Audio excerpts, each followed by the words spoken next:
Hi gang, on The Joy of Football this week we start with a new segment, Is This a Fantasy? And we're talking Murderball. And we've got three of the best, which is an old segment, but one we love very much, and I hope you do too. A whole range of players, some of whom had very short careers, but announced themselves in football in a different way.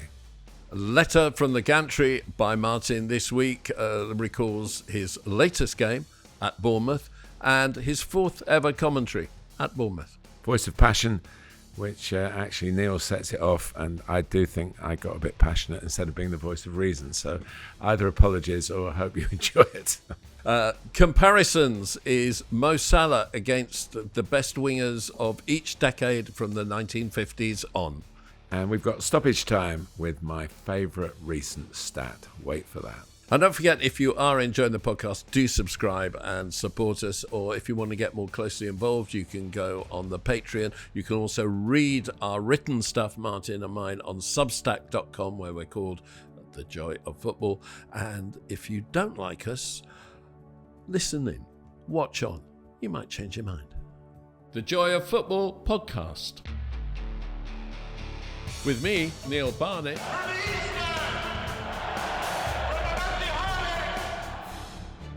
And with me, Martin Tyler. Looks rush shot in! Rooney! Aguero!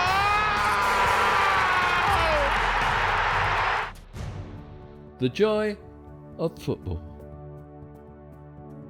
Hello.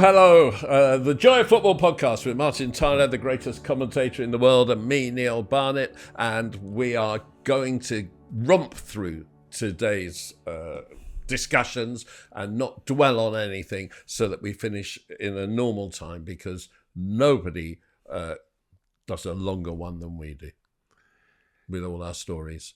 Yeah, I chip in from time to time. Right, let's go. And we've got a new segment to start with. Is this a fantasy? Murderball training. The first time I saw this was in 1993, when David Webb spent 3 months as a caretaker manager at Chelsea. And it was basically full-size goals, about 30 yards apart, everyone in the squad involved, and the goalkeeper would kind of put the ball down, and the guy on his side with the strongest shot would be standing next to him, and he'd absolutely hammer it, and the opposition goalkeeper would be making a brilliant save, or everyone would be blocking it, or the ball would shoot into the roof of the net, and then the other goalkeeper would put the ball down, and he'd have the hardest shot next to him, and it was just madness. And I didn't realise that it was something that other clubs were doing, and even Martin Tyler was doing.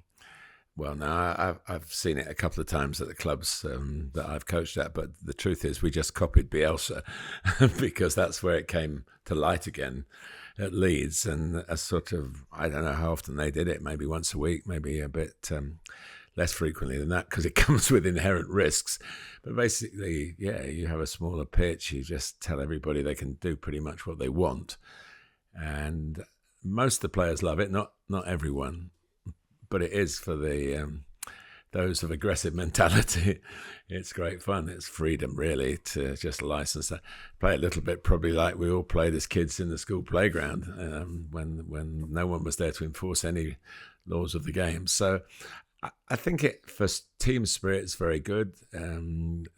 It is a laugh. I mean, everyone loves doing it. It's a laugh, but Bielsa did it often enough he saw value in it more than a laugh, whether you're toughening up players mentally, I think. Team spirit. Yeah, and it might iron out a few wrinkles that have happened in the course of maybe a dressing room disagreement or something. Like, get out there and have a half an hour of Murderball. I'm not sure half an hour is probably a bit too long for it, but it is fun. I don't know whether we should be recommending the young coaches out there and the school kids to play it, but you did it, didn't you? Yeah, I took part in it, but at an age where I was looking after myself rather than anything else.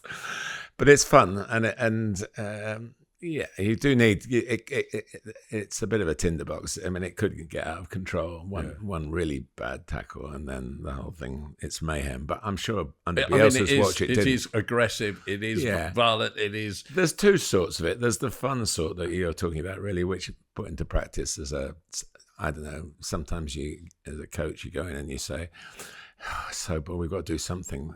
Our job is to keep the players entertained, and the players the idea was always very enticing for them, but the application of it wasn't necessarily enticing to everybody. But for Leeds to do it and be part of that successful rise under Bielsa and the sort of the way they came into the Premier League under him with a strong competitive streak. I don't think you find it in too many coaching manuals. I'm sure it's not on the FA list of approved sessions, but it's got a place, and there is. You have to be aggressive. Of course, it's now the aggression first and foremost has to be mental. That you have to be able to be tough to play at this level at the pace. I've recently been at Bournemouth. We're going to come on to that later, but that commentary position is a low one, and you see. Really, I always recommend to people to go and watch a Premier League game if you get the chance at almost ground level, where you see the aggression, the skill, the size, the sheer size of Premier League players. If you've seen Calvin Bassey take on one or two and they bounce off him, that's the kind of thing we're talking about, really. Really, really powerful people and very good footballers. So, yeah, it's an interesting way to start the show. Murder on the kitchen floor here in Kingston. Yeah, that's what we've got. It was much better entertainment than the games itself. It was absolutely brilliant. And for Chelsea people watching, it would be David Lee at the old centre back at one end, hammering 30-yarders, and Andy Townsend next to the goalkeeper at the other end. And Dave Webb himself in his 40s would take part and score more goals than anybody else lingering around the 6-yard box. Yeah, it didn't matter whether he was fit for the next day, though, did it? But just to mention Chelsea, I mean, it was always before the times you're talking about, the Friday games on the car park, which really were as well contested. 60s and 70s. Well, as well contested, if not more so than the following day's game. Because Chopper Harris had injured everybody in the car park the day before. But to play on grit and gravel or whatever, but as I often say with my very sentimental hat on, we all played in the school playground. We all played on concrete or whatever it was, asphalt. And I don't think it did us any harm. And I certainly, I've never had any knee troubles from playing, not anything serious. And I felt that you had strong legs before you even set foot on grass. Yeah. Okay, opening segment. I hope that was short enough. If it was short enough for you, subscribe. Right. Now, 3 of the best. And he makes them pay. 3 of the best. He's made them pay. And that completes a wonderful hat-trick. 3 of the best. Young player, old player. Basically, just games we've seen. Chance to talk about people. Young player. Yeah, I mentioned Bournemouth just now. And Dean Howson, who turned 20 on the night, in the day that they beat Fulham recently. A centre-back of complicated origins, really, who's settled and found himself in the Bournemouth team and is getting rave reviews. He scored a couple of Premier League goals as well.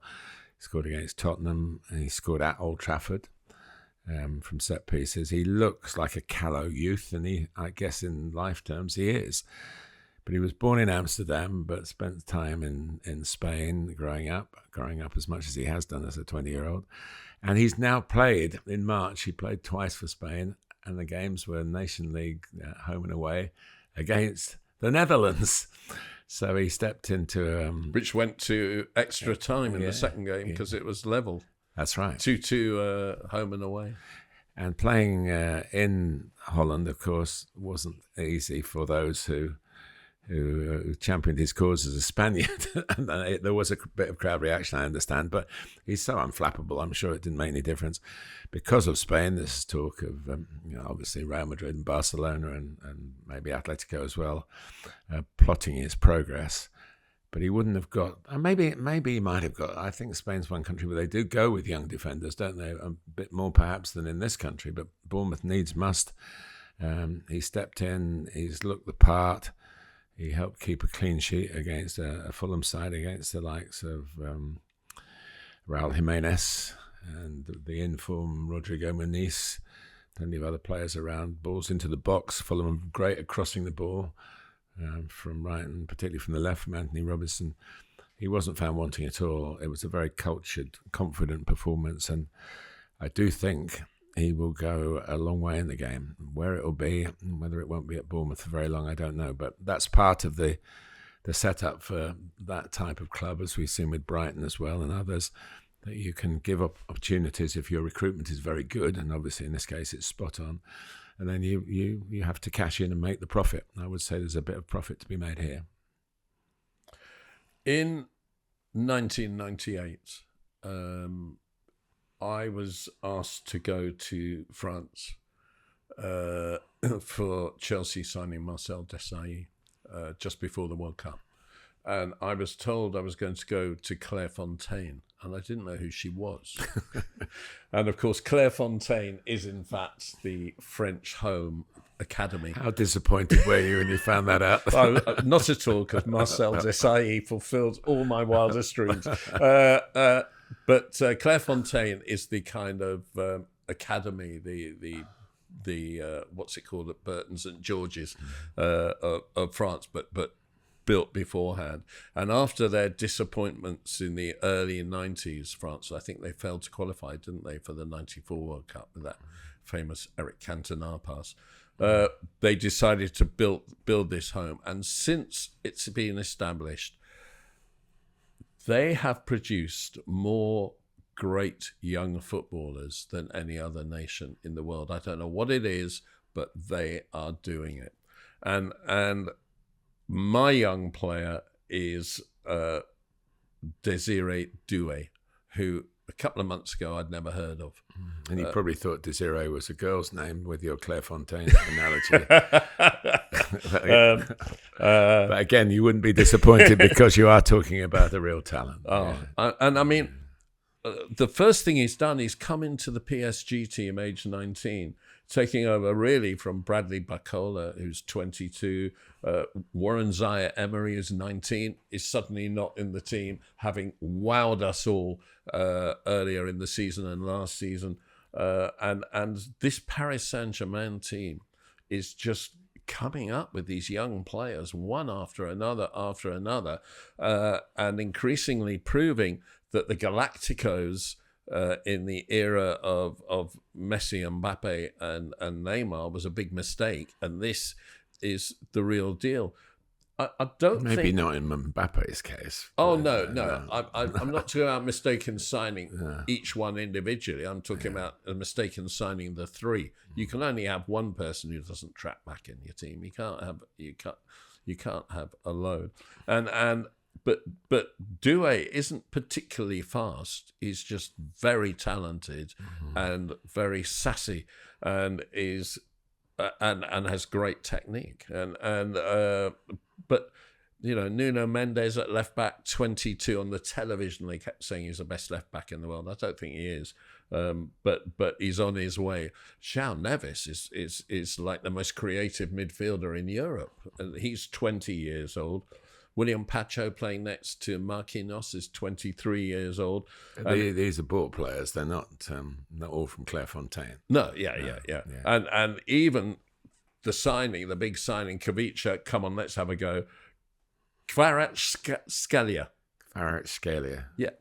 He's only 24. Yeah. And the old man Marquinhos is only 30. So it is astonishing what's happening in Well, we'll see, France. won't we? Because they've come so close with whatever the policy is, the whole edict really from the owners, the Qatari owners, is to win the Champions League. They have a decent chance this time. Yeah, but we're speaking before the second legs of the Désiré Doué looks the real deal. He does. I learnt a new word actually recently.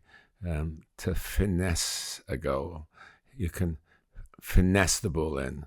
A verb. A verb. It's never been to finesse. Yeah. And he was described in the commentary. He finessed it towards goal. and that applies though. He does finesse his shots as a verb, and he's a terrific player. But what will happen for PSG? Well, in the lap of the gods, but we'll be across it. Yeah, and it'd be interesting to see what Didier Deschamps does with his France team as all these players have to be sorted out into a national level. Right, old player. Well, he played only for a little bit at Crystal Palace in the youth team, and I think a few reserve games. But he's well known, very well known, but should be better known in the football circles. And I'm going for Darren Cann, who was an assistant to Howard Webb, first of all, in terms of getting to prominence, running the line. The linesman, probably still called in those days. European Cup final, World Cup final. Lineswoman, I still call them. Yeah, but... World Cup final, Champions League final. FA Cup final, but the full set. And he retired at the weekend when he did his last game, which was Manchester City against Crystal Palace. Funny enough, for many years he wasn't allowed to officiate a Crystal Palace game, but they gave him, because of his past connection, but he was given an amnesty. I don't think he asked for it, but he was given an amnesty that not playing in the first team allowed him to officiate without. He's the most unbiased person ever, so he would never be anyone you could challenge on any aspect of that. But a wonderful combination of knowing the letter of the law but the spirit of the game, and you can't say that necessarily about all officials. I think he's made the career of many a referee, including Howard Webb, and also more recently Jared Gillett, who's one of the best of the current crop. He was the referee on Darren's last game. And as a person, unassuming, he comes from a football background. Actually, I knew his father because he's from Norwich originally, and his father was a big wheel in the Norwich football as a player and as administrator. And when I was at university there for 4 years, so I came across him. And apparently Darren has told me this, that I played in a charity game at Trouse, the old Norwich training ground. And I remember, because Justin Fashion, who ran the line, it was that kind of era, mid-70s, I guess. And Darren was 5 years old and he was watching. He remembered so he was clearly more impressed with Justin Fashanu than you, because he fulfilled his ambitions. Exactly. Well, he knew he couldn't match up to me. No, he was a forward, and I believe he played up front with Ian Wright in some games. Because Wrighty was late on the scene, so there must have been reserve games or something like that. But at Palace, but a really helpful guy who knows the value of communication, both in his job and also in spreading the word from the official's point of view. He's been a very good friend in that respect, and I'm not talking behind his back. That we've had some conversation on thorny issues, and he's been very open and honest and helped me in a way that perhaps would be hard to get elsewhere. So he invited me up to the game, and I spent it watching with his family. And it was a low-key celebration. Although I arrived saying, I've just come into Piccadilly Station before I walked to the ground. I said, I've come to Piccadilly Station from London. It says, go to the Etihad, Darren Cann's last game up in lights in the station. Which really? For us, no. He didn't believe it, but you have.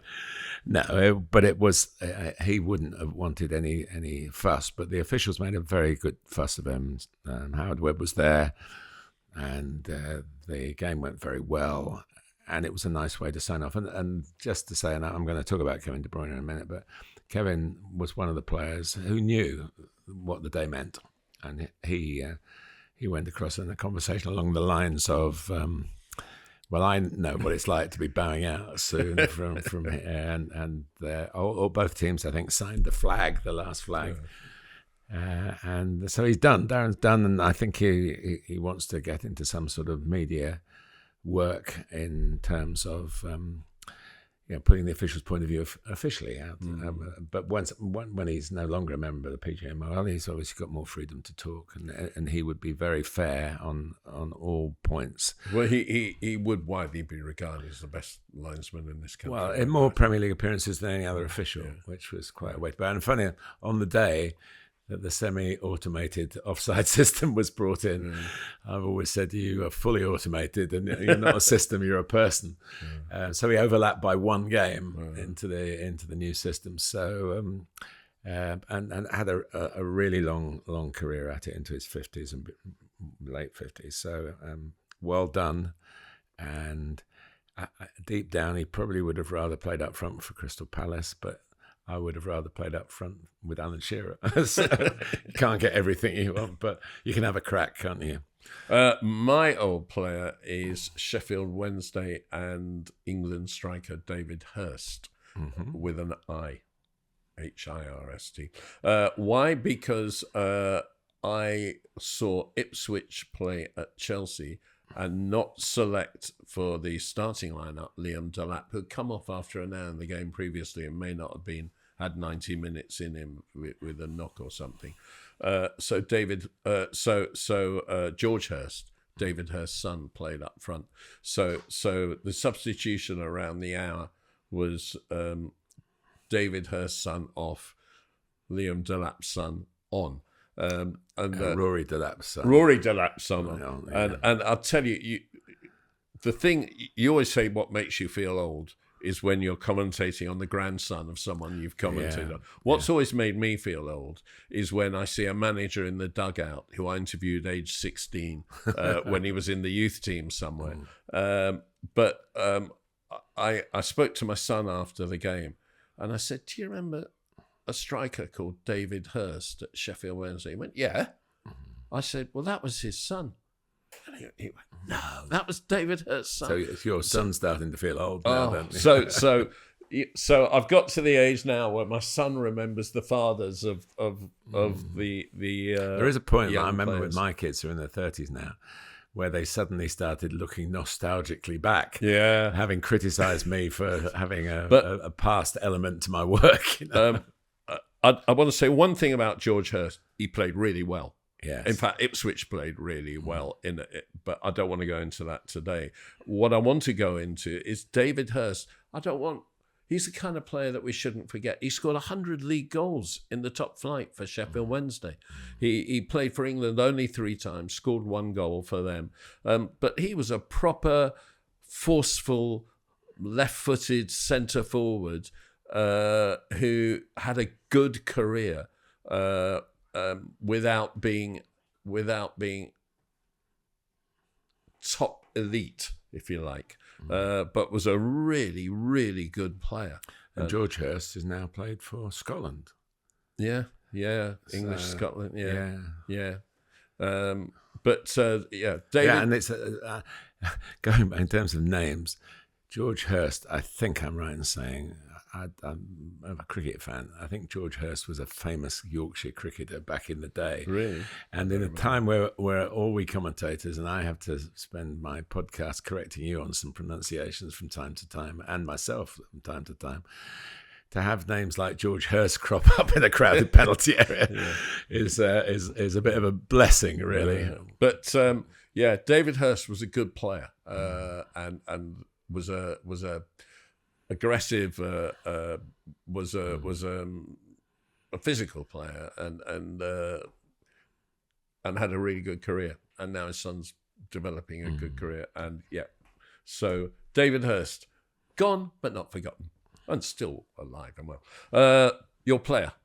Well, I've mentioned him a couple of times, Kevin De Bruyne, because I was, thanks to Darren and his family inviting me to that game, I was able to not commentate and just sit back and enjoy what looked like a bad day for Manchester City. We went 2-0 down, and then the semi-automated offside, with actually enforced properly before that came in by Ian Hussein, was the other assistant referee with Darren in Ian's. All happened in Ian's half of the pitch, actually, in the match. It could have been 3, and City were all over the place. And of all the talk of Kevin De Bruyne not being quite what he was, and whether he's leaving because of, he doesn't really believe that he can carry on at this level, the fantastic levels he's been operating at. He grabbed the game by the scruff of his neck, and they were being outplayed, outfought, and suddenly he wasn't going to have this. And he's on a farewell tour at the Etihad, isn't he? So I wonder, he scored the first goal from a free kick, having created the chance with a brilliant pass just prior to that. And hit the post as well. He actually could have scored 3 or 4 goals himself, but the free kick found a way in. Dean Henderson's view on it, probably that whichever way I went, he'd find a way past me. So, but it went in off the post, and they were up and running, and he carried on, not single-handedly, because they all clicked into gear. In what was a much younger, there was some Nico O'Reilly played very well, and he scored. James Did he defend well? He's not a left back, but your friend Guardiola played centre back finally for you've talked about him a lot. And James McAtee scored a very clever goal set up by Edison, just like old-time Manchester, old-time goalkeeper and the young midfield player who's been waiting on. Have you seen the stat this week of how many players Edison has more assists than this season? I know this is my complaint that Opta says an assist is well, this was a proper assist, but it was. Way, yeah. He's got more assists than Phil Foden, than Kai Havertz, than loads of players. By the way, I have to tell you this against myself. He then went down injured, and if you remember the podcast where I was gunning for goalkeepers, I turned to a member of Darren Cann's family I was sitting with and said, "Now here we go again. They won't, it's just a way to waste time and everything." And somebody else said, "I think he's injured." I said, "No, the goalkeeper's doing this all the time." And then I saw Ortega was stripped off, ready to come on. So had to eat my words on that, and he obviously he was hurt, but to see Kevin De Bruyne, I don't know whether it's in his mind to play. He wants to play super special every time he plays. Of course he does. But at this time, it just felt a privilege to be there under unusual circumstances for me to be a guest of one of the match officials. He did say afterwards that he's only been pain-free for 6 weeks. Yeah. And I do wonder whether Man City haven't made a huge error. But we'll see. But this is for those of you who are watching. We've got a picture of him on the program on our table here, and he'll be pictured long after he's left. It's been. I see Rio Ferdinand said that he wouldn't be in his top 3 midfielders, and he said Gerrard was a much better player. I just want to say, Rio, sometimes you talk crap. Kevin De Bruyne is the best midfielder. But you can keep your Roy Keanes even, mate. Paul Scholes. Kevin De Bruyne is the best midfielder in the Premier League era. Well, you're not finding me disagreeing. Although, I've admired Steven Gerrard from close quarters and the Gantry and Frank Lampard and others as well. Seen Gerrard win the league? But Kevin De Bruyne's, I don't know the stats. He hasn't scored as many goals as the other two, but whether his assists would be up higher than the other two, I would guess. Yeah. And this awful expression, goal involvements, which involves something else other than an assist now, I'm sure he's in that as well. I think the data. Now, I was going to have a rant about touches again, but I'll save it for another day. Kevin De Bruyne. One touch finishes at one touch. Touches in the penalty area is 8 touches equals 1 touch. Explain that to me, please, Opta. You've gone for someone that I had as my old player last time out. I'm going for someone as you had as your young player last time out as my player, Bukayo Saka at Arsenal. And the reason I'm doing this... They must be good, mustn't they, if we have two shows The reason running. I'm doing this is that following his display in the home victory over Real Madrid, where Declan Rice rightly took all the headlines for his fantastic goal involvements. But Saka coming back from injury, I don't think people really appreciate how hard it is to come back from a medium-term injury and play Premier League football when you are in the middle of the season. And normally you may get through a game and a half on adrenaline, and then every bit of energy sinks out of you. And I'm watching it now at Chelsea with Nicholas Jackson and Noni Madueke. You can see them struggling for match fitness. But Bukayo Saka's had none of that. He's come back and he's just played at the level that he was at before he got injured. And this is someone who, let's not forget, played so many games without a break beforehand. But the reason that on the back of that performance as well, which I thought, without in any way undermining Declan Rice's performance, I thought he was the best player on the pitch while he was on the pitch, Saka. is that I was talking afterwards to an Arsenal supporter. I decided to pick my all-time Arsenal 11. I love picking all-time 11s. And I put Saka in it. Age 23, is he? 24? I put him in it on the right of attack because I couldn't really think of anyone better. That's why. Back in the 60s, when I first started going to Highbury, Chelsea used to slaughter Arsenal at Highbury every year. I don't even remember who played on the right wing for them then.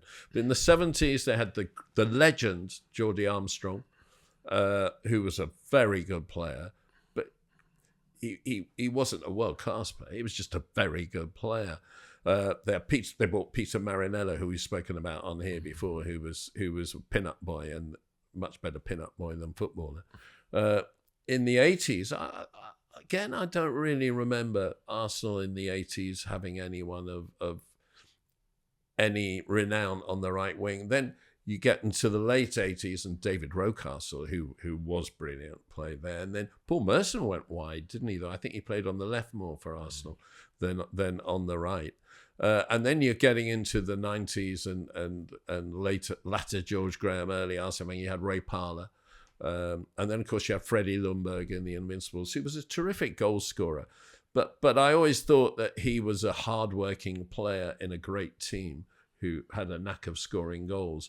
And I never saw the absolute raw talent mixed with the work rate of anyone like Bukayo Saka.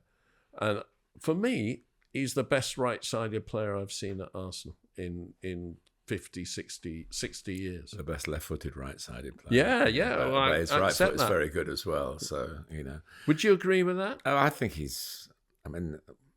we do have to judge people by their generations and the advantages they have. I mean, he's had an injury now, but he's extremely resilient. His numbers are extraordinary for a player so young in terms of goals, in terms of appearances.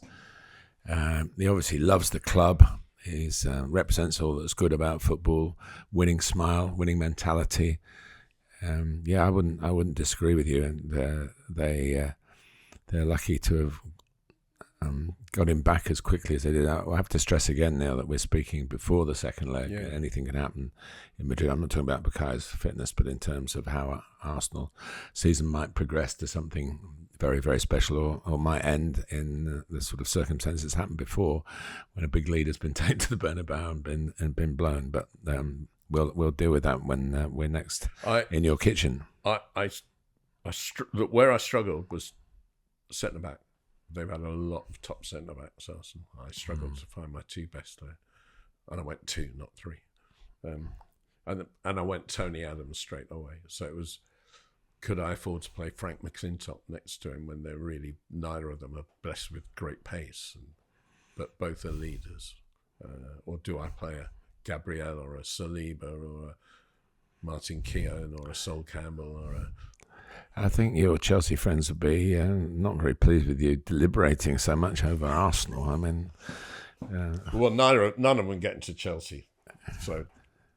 John Terry and I think William Gallas. Arsenal. We should get you to set it out for maybe the next podcast. We'll see how Arsenal have got on, and then you can be let off the leash. And Michael, our Arsenal producer, watching on with a bit of concern as to whether yours and his might be. No one current apart from Saka gets in the team. So behave. Right, we move on to. Letter from the Gantry by Martin Tyler. Letter from the Gantry. Thanks, Neil. It was 50 years plus 1 month, less 1 day from my first commentary at Bournemouth to my most recent. March the 15th, 1975 to April the 14th, 2025. The contrast could hardly have been greater. From a third division, now League One, relegation battle against Preston North End to a charge for Europe against fellow chasers of continental football, Fulham. 2 games on the same site, but in a stadium which had been rebuilt and the pitch turned 90 degrees, pretty much in the middle of that 50-year-old gap between the 2 events. But one aspect was identical. Bournemouth won both matches 1-0. The ground was called Dean Court in 1975 and is still so, I guess, in the minds of the older Cherries supporters. Now it's the Vitality Stadium to the rest of us, and as sponsorships go, that has a nice enough ring to it. The nickname the Cherries came about incidentally because cherry trees apparently grew on the site when football first moved in. Despite their difficulties at the time, Bournemouth of 1975 had a bit about them. Earlier in the 1970s, the club's rather unwieldy name of Bournemouth and Boscombe Athletic was changed to AFC Bournemouth, with an eye on moving up the Football League ladder, at least alphabetically. The red and black striped shirts had recently been introduced with a nod to the Italian giants AC Milan. I pitched up in March 1975 to commentate for Southern Television on a Bournemouth team that had won just once in their last 10 league games, and had early in the year been trounced 7-3 at home by Plymouth Argyle, and were staring relegation in the face. In truth, the bigger attraction was the opposition. Not such a proud Preston at the time, though they arrived in the top four of the third tier, and their player-manager was none other than Bobby Charlton, not yet Sir Bobby, but with those 106 England caps to his name. And lining up alongside him that day at Dean Court, fellow World Cup winner Nobby Stiles, who was his player coach. 1966 was still very fresh in the memory. They were real star attractions down on the south coast on that early spring Saturday afternoon. There was another Manchester United connection in former Scotland international Francis Burns. He played, but David Sadler, who won the European Cup with United in 1968, was missing through injury. Bournemouth did have one player with top-flight experience, a certain Harry Redknapp, who'd just turned 28 and had come south from West Ham a couple of years earlier. He was forging those strong ties with the club and the area where he still lives. Bournemouth hadn't scored in their previous 6 league games in 1975, but against all the pre-match predictions, they took the points. Just 2 still in those days for a win, with a goal from their left-back, Les Parody, a Londoner with an Italian name, inspired maybe by those Milan-style Bournemouth shirts. But the Cherries still got relegated. Preston, who dropped a division under Bobby Charlton the season before, failed to get promotion, and arguably England's greatest ever player bowed out of management later that year, never to return. Les Parody left the Bournemouth scene soon afterwards and continued his playing career in the United States, like many solid pros at the time. But a couple of years ago, Ben Shepherd, the television presenter, rang me to say he'd bumped into Les in the UK, and that goal against Preston way back in 1975 had dominated their conversation.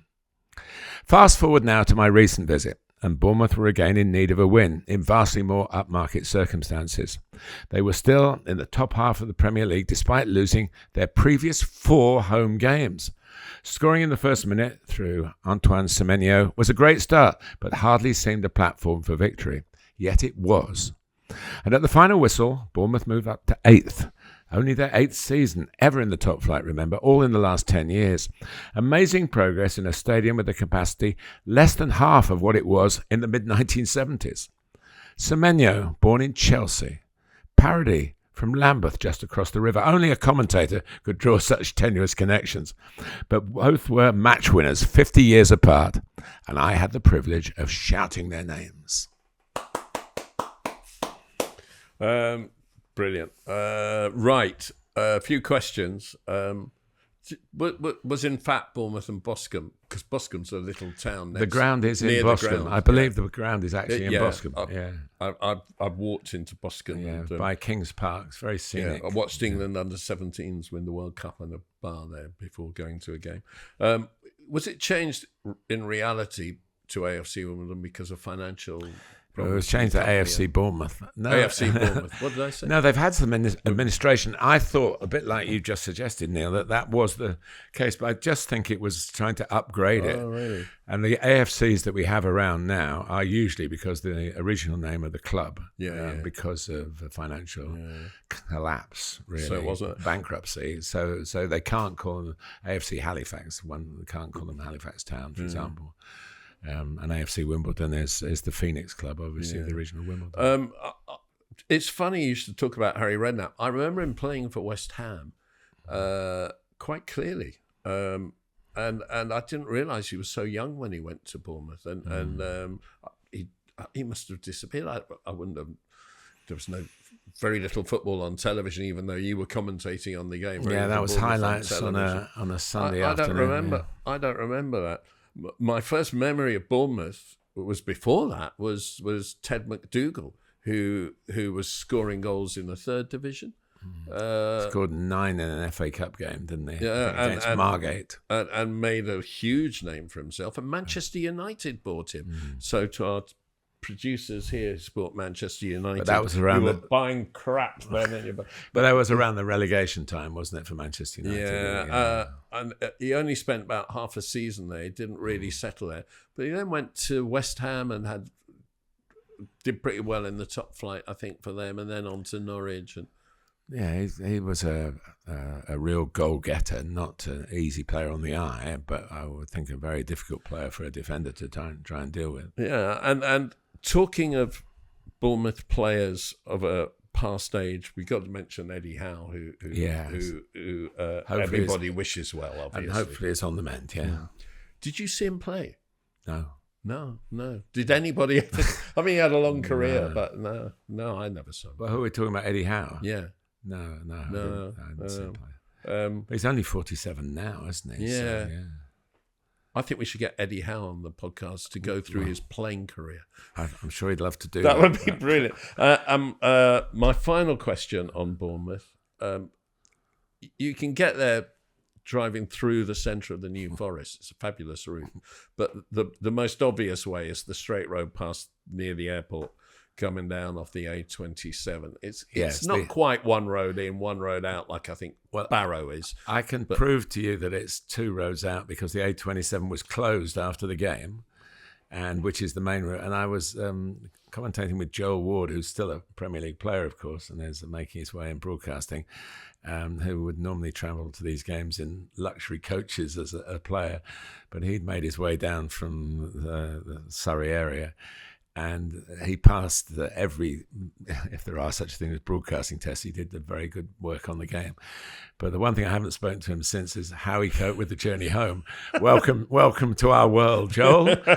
And the road that ran parallel to the A27 was about as wide as this table, and it was a constant stream of, obviously, lots and lots of cars. And there was absolutely no overtaking straight through. And what time did you get back?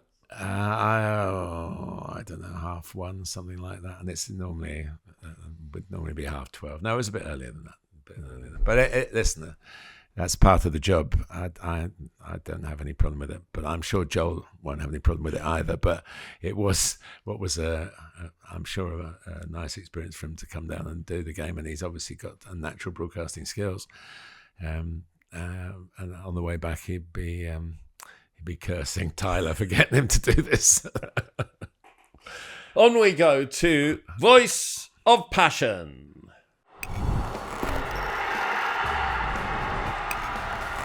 Voice of Passion. With, of course, Martin providing the voice of reason. I want to talk about atmosphere this week.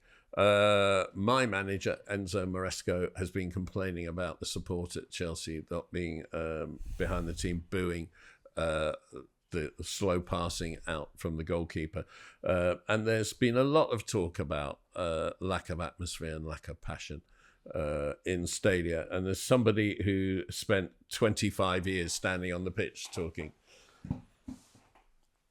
rubbish. I choose my words carefully. Entertaining the public. And sort of working on the atmosphere. I just want to talk about how much the game has changed, and not necessarily for the better for the people there, including the players. But of course... Let's get clear, you're talking specifically about Chelsea. No, I'm talking about most grounds, to be honest. I always like to get into a ground in time for the warm-up. So I'm in there, as I know you do, in there well in advance to see what's going on. And the changes down the years are, I mean, first of all, everything changed, of course, when they took the terraces away, because people wanted to get to their standing point, their favourite standing point or the best standing point early. So people were in the ground early, and one of the ways that they keep themselves occupied would be to have a sing-song, which would get the atmosphere going in itself. And of course now when you've got your seat, you don't go in early. But on top of that, the owners of the clubs don't want you to go in early because they want you to be in the bars buying everything up that you can in order to make more income. And they want you to go in at the last moment. So it's not in their interest to get you in early. But that doesn't help build up any atmosphere.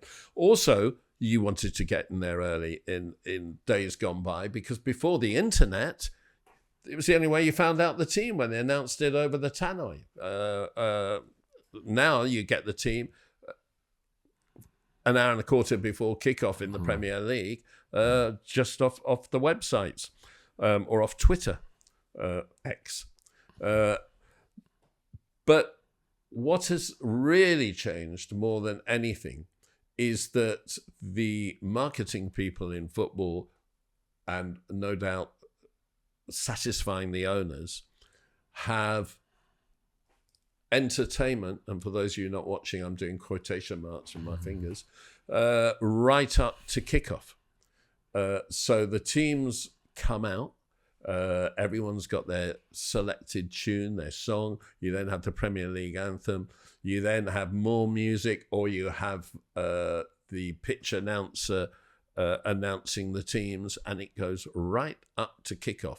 And they turn off this constant noise at kickoff, and you get silence. The atmosphere is dead at kickoff. I actually refused to announce the teams after the teams had come out. For years, they wanted me to do it, and I refused.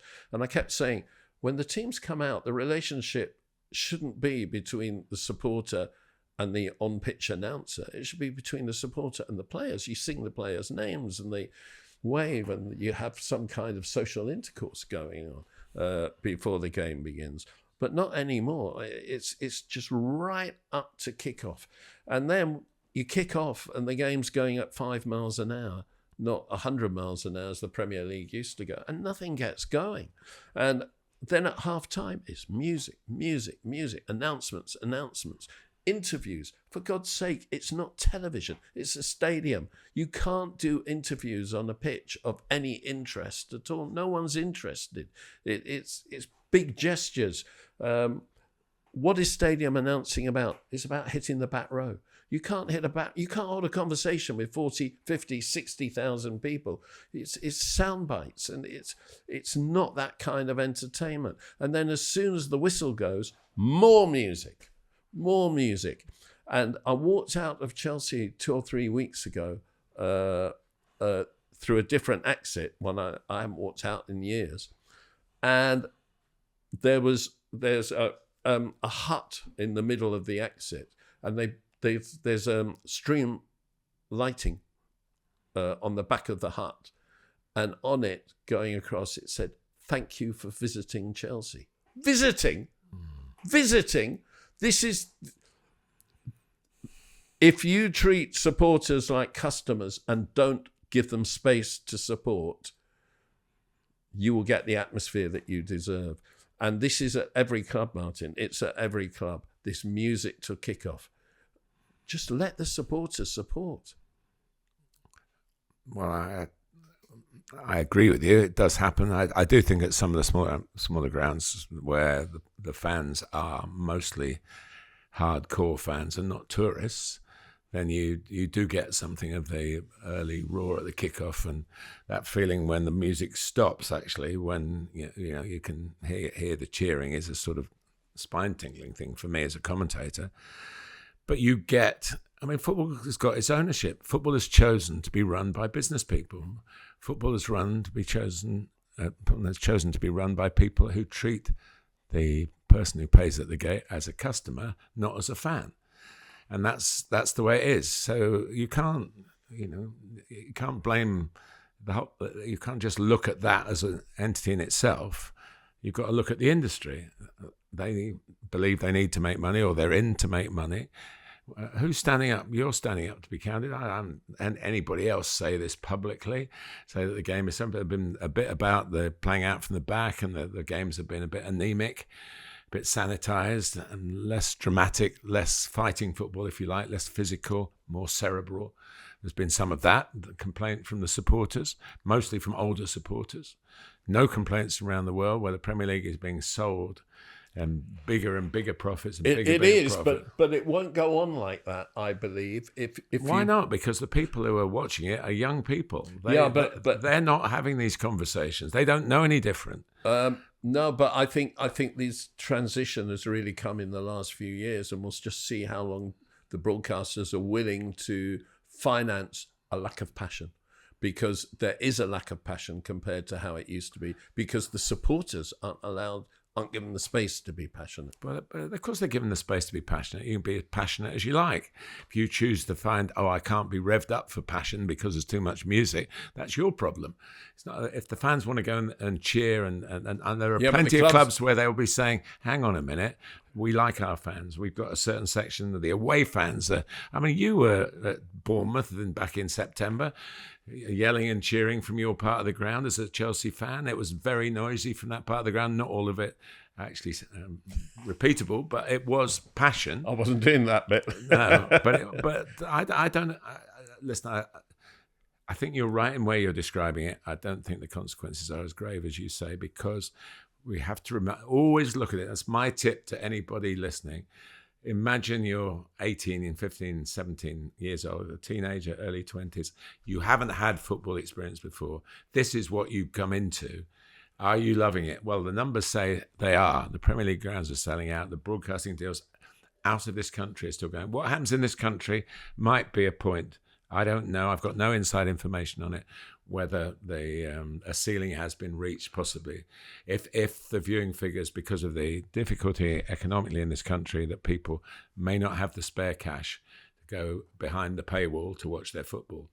So that's a separate argument. I would rather it is like what you've said about people singing and making that atmosphere. I used to go to games where the ground was packed. 75 minutes before kickoff, packed. The big cop at the grounds that had the big 17,000 on the cop at Anfield, packed, all singing all the time, sang all the way through the game, sang right to the final whistle and beyond. And not choreographed singing, which is what you also get now, which drives me up the wall. And of course, a lot of the songs now, how many people go home, write them, put them on social media, so hopefully they get their song sung by thousands of people, and it's all just too much, lacking in spontaneity. And but when you support a club, you don't sign on for the songs, do you? No. You can join in the songs if you choose to do so, or if you want to. I love the inventiveness of fans that come up with special songs, as long as they're clean and broadcastable. Because it shows the wit and humour which has always been there from the first time I ever went to football. Exactly. Yeah. So, but get owners who find a few billionaires who can run football clubs who are of your age and of your background and have the English game at their hearts. They don't exist, which is why we've got the system as we are, and we have to live within the system. Obviously, if your managers complain about the atmosphere, and they all seem to at some stage or other, they're struggling a bit. If they let them actually look at what kills it, because it's your club, whoever the manager is, who kills it. There you go. But if you don't like playing from the back, you go there and boo it then. Right. We've got stoppage time coming up. Before that, we are having a quickie with quite a few comparisons. And our comparisons this week are all with Mo Salah. And really just using this to look at how wing play has changed down the decades. So I'm going to go right the way back to the 1950s to start and come up to the present day. Compare Mo Salah and Sir Stanley Matthews. Well, where do you start? Well, you start by saying that Stanley Matthews, who's a legend, hardly ever scored goals. Well, he scored a hat-trick for England. One. Well, but that he would be a 4, well, 6 goal a season player. The wizard of dribble, they called him. He carried the ball up to almost in slow motion up to the fullback and was away. He was very quick off the mark. Crossed the ball from the right-hand side superbly, as they said, with the laced ball in those days. He'd cross it so the player heading in the goal wouldn't have to head the lace. The lace would be on the other side of the ball that has arrived. Of his time, a genius, played until he's in his 50s, played top-level football in his 50s. I don't think Mo will be doing that, but the pitches were terrible. The defenders had license to boot him up in the air. And he was a star of his time. He had a barely left the touchline. Yeah, wingers on the wing. Had a wonderful health regime where I did interview him towards the end of his life, where he talked about, first of all, he said he retired too young, which was brought the house down. And secondly, he talked about his Monday regime. Of course, there wasn't that much extra football apart from the league football and the FA Cup in those days. Famously won the FA Cup finally in 1953 in what's described as the Matthews final, which tough on Stan Mortensen scored a hat-trick. But Stanley, the whole nation was behind him, wanting to get that medal. But his Monday regime was just taking on water. So he purified his body and started again on Tuesday. Which brings us on to the 1960s and someone who didn't purify his body. No. But George Best was the winger of the 60s. Yeah. And he was, apart from his utter genius and utter two-footedness, he scored goals. Yeah, I mean, wide players don't have to score goals; they have to make goals. I mean, and today Matthews' figures, if anybody could ever go back and go through all those games, it's of course impossible. But I would think his assist ratio would be very high. His goal involvements would be huge. But George has more television evidence of it as well, and he, again, awful pitches, again, brutal defending, but he did it.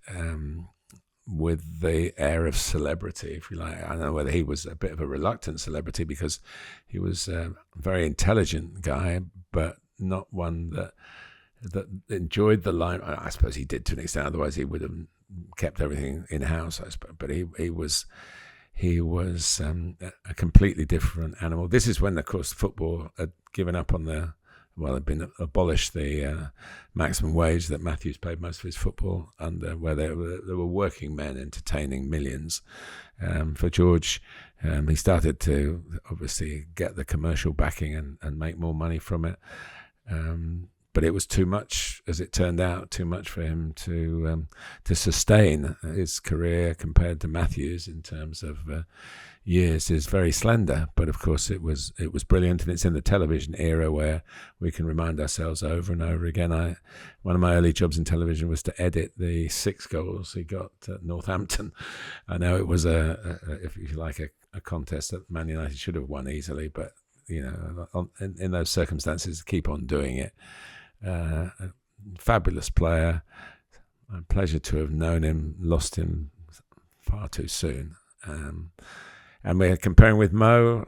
I mean, well, you'd call him more of a modern day player. I mean, I think football changed between Stanley Matthews and George Best. Yeah, and he wasn't that far out Best. Matthews played in an era where it was always the same system. Everybody played the same system, and he was right winger, left winger, 2 inside forwards who would have been attacking midfield players now, and a centre forward who was served by the wingers.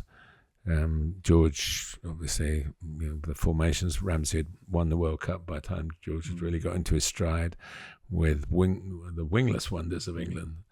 So it was different. But what a crowd pleaser, what an entertainer, and that twinkle in his eye, he was. No wonder he was attractive to everybody, Into the 1970s, and I've selected Liverpool's Steve Highway for this, who, of course, scored in the 1971 FA Cup final, played in the first Liverpool European Cup winning team, and was an old-fashioned person in that he went to university and played against... Well, no, he wasn't old-fashioned because nobody went to university in those days. It was 2% of the country, yeah. But his football was old-fashioned, direct. He was a direct runner. Matthews weaved, ducked, and dribbled. Steve just ran at you. And I did have a close-up view of him. I was at university at the same time. He was at Warwick, and it was one of the what are called new universities. I was at East Anglia with new universities. Our paths did cross on the sporting field. He was a very good cricketer as well, so he played against us at cricket as well as football. And to step up as quickly as he did, I mean, he's a very strong-minded person. Could you do that now? Out of university into top flight football? Yes, I think so. I talked to Steve Coppell the other day, a similar candidate for this. He played for Manchester United for 18 months as a university student. And he tells the story of how he then went full-time, and he expected it all to be fantastic. But the trouble is, Tommy Docherty, who was the manager, kept giving the full-time players time off. So Steve never got those extra days, and he thought it was a bit bewildered by it, but he solved all his problems. So he came from university, and with Brian Hall at the same time at Liverpool. People do study now. Of course, it's easier to study online, and you can fit it around your training regimes. So, but he was... he really had his time where people were talking about him. Probably a lot of people listening to this and watching this wouldn't even know about him. But he went into coaching. As I say, had a very... he knew what he wanted. And when he played like somebody, I'm going to play it my way and the highway. Yeah. But very different to Mo Salah, except that, of course, they both played for Liverpool. 1980s, got to be Liverpool again. John Barnes. Well, I think again, if John Barnes had ever played on the right, I think he might have been nearer to. He's a goal scorer, fantastic individual skill, crowd pleaser. Definitely in mid-80s, I think, come through his apprenticeship at Watford. When he got to Liverpool, there was argument he was the best player in the country for a couple of years. And also.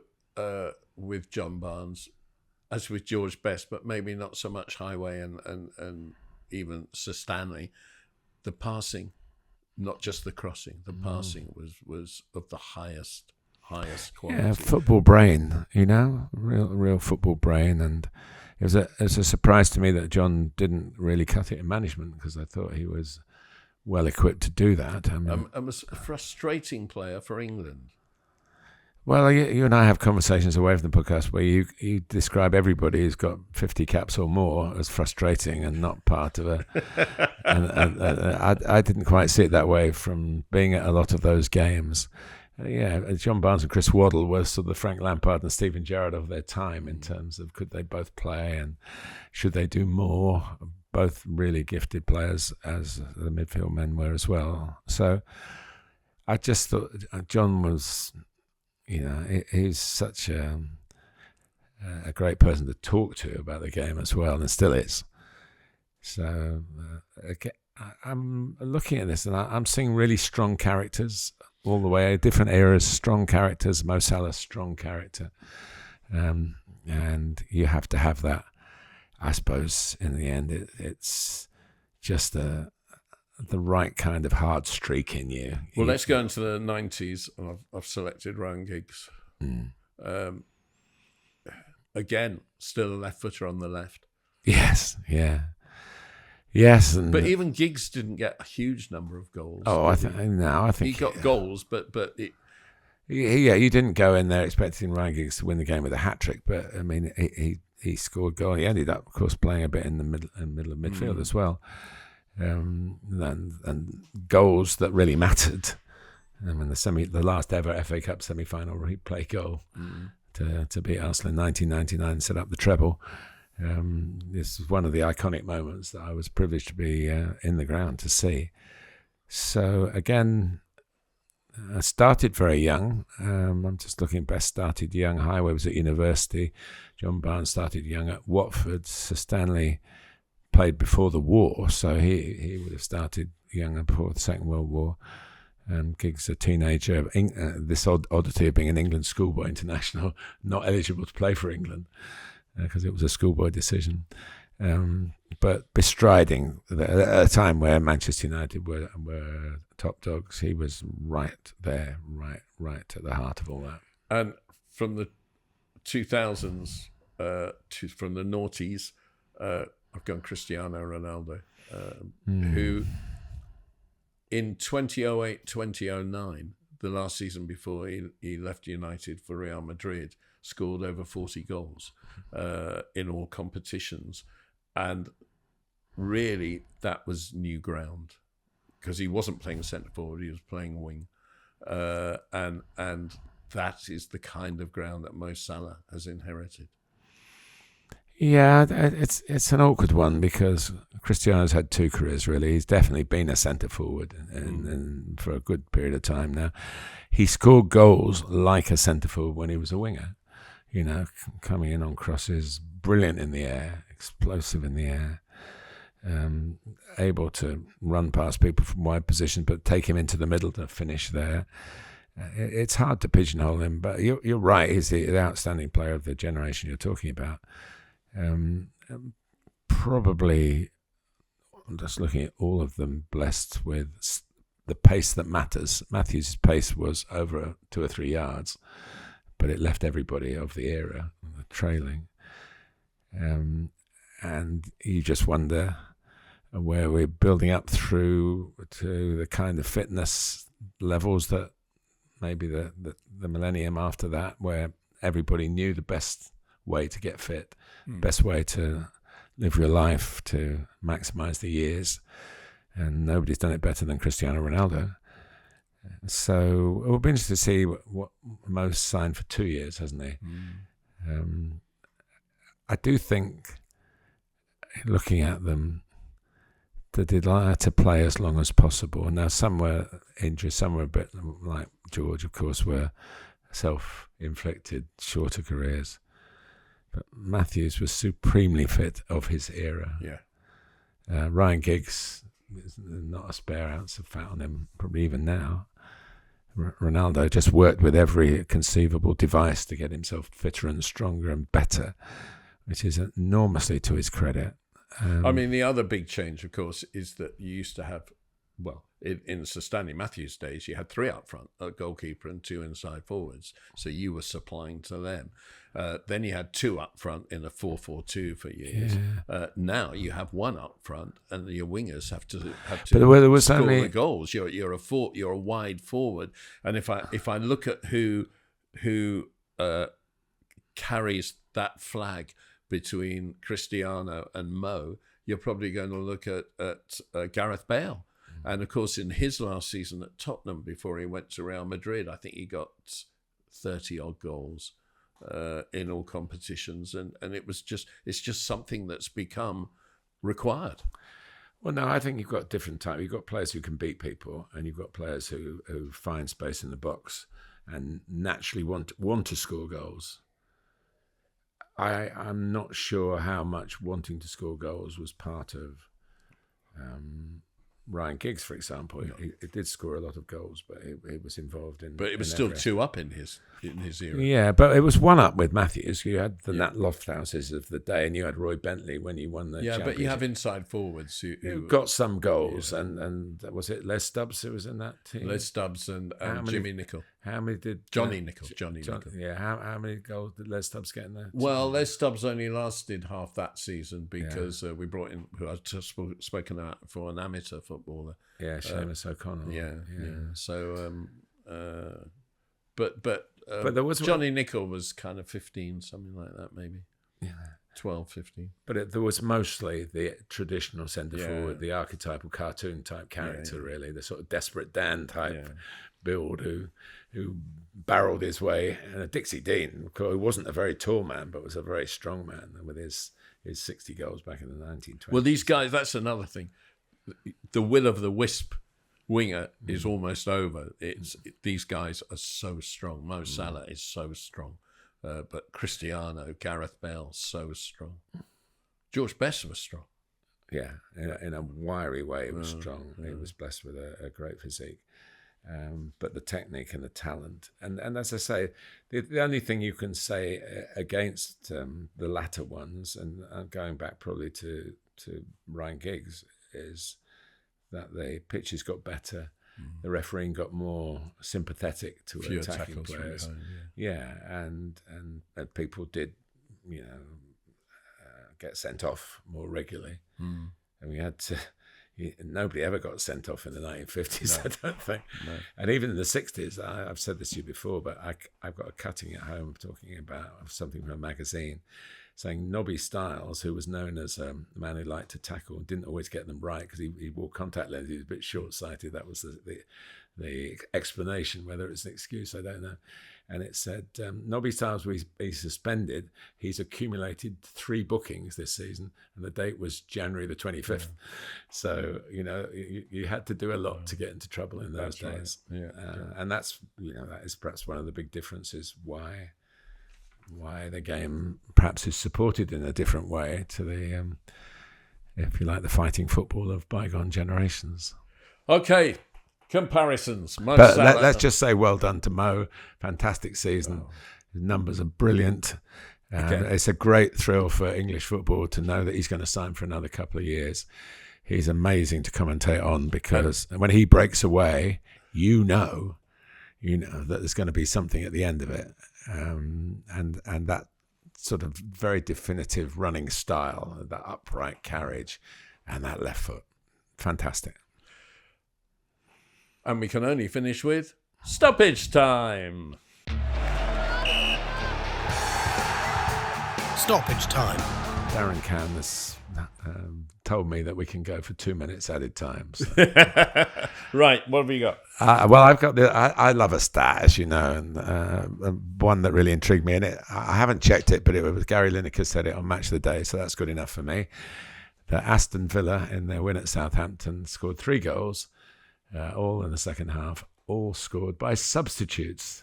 And the first time that's happened, Ollie Watkins got the first, didn't he? And Daniel Marlon got the second. And then the third were poor Marco Asensio had a bad time from the spot. But when his second penalty was saved, John McGinn, who was also on as a sub, rammed in the third. So I just think, of course, there have been plenty of eras of football, most eras of football, where you haven't been able to use 3 subs. So it's quite a recent stat. But it's a nice one. I was intrigued by that. And I had been commentating on it. I put up my hand and say I wouldn't have known it for sure. I've got a stat. I like this stat. Carlos Corberán, a manager who did okay at West Bromwich Albion, managed Huddersfield for a bit, worked at Leeds for a while, but is not exactly covered himself in glory in his career. Took over at Valencia earlier this season when they were fighting relegation down near the bottom. And since he's taken over, this has been the points won in La Liga. Barcelona 29, Valencia 25, Real Madrid and Getafe 23, Real Betis 23, Atletico Madrid 19, Celta Vigo 19. And Valencia have gone from the relegation zone to mid-table. They're going to be safe. They're rebuilding at long last the building of the new stadium. Are they? Yeah, they started in January. Yeah. So we may finally see Valencia becoming the 4th team in Spain to keep challenging. I mean, they've played so much Champions League football down the years. And I just got this out. These are the people who have, not all the managers, but who have managed Valencia, coached them in the last 30 years. I mean, the guy who really built the team back in the late 90s was Claudio Ranieri, won the Copa del Rey. He was succeeded by the Argentine Hector Cooper, who got the Champions League twice, 2 Champions League finals. He was succeeded by Rafa Benitez, who won the league twice with them. And then if we go into the 2000 and noughties, they were regular in the Champions League with Quique Sanchez Flores. Ronald Koeman managed them for a while.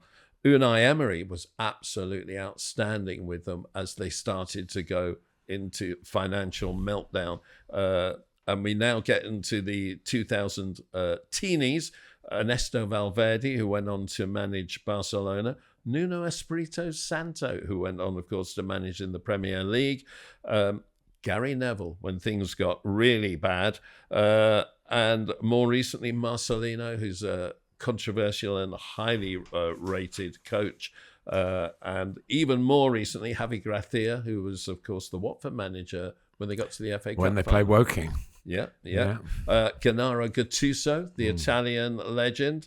And now Carlos Corberán, little known of English football. Yeah, he's been very well thought of at the clubs he's worked at in England. But you'd hardly call him a household name in English football. So I just well done. If Valencia are still struggling for money, I wonder if someone's going to come and pay him big bucks now to be their next. V for Villa, V for Valencia, V for victory. On that note, from Martin and me, see ya. It's all right. Thanks for listening and watching. Please don't forget, do subscribe if you're enjoying it, and do put your comments down whether you're enjoying it or not. And if you want to get more involved, there's the Patreon. If you want to read what Martin and I write, you can follow The Joy of Football on substack.com. And just spare a thought for an old man who had to drive back round the houses, round the roads, because the main road from Bournemouth was shut down after an evening game. If he's looking a bit tired, just spare a thought. Tighter, I think, is what you're saying. I want to do a feature on the highways office and see when these roads are going to be closed and how we could be told. If we were told, it would be all right, but you're never told till you see road closed.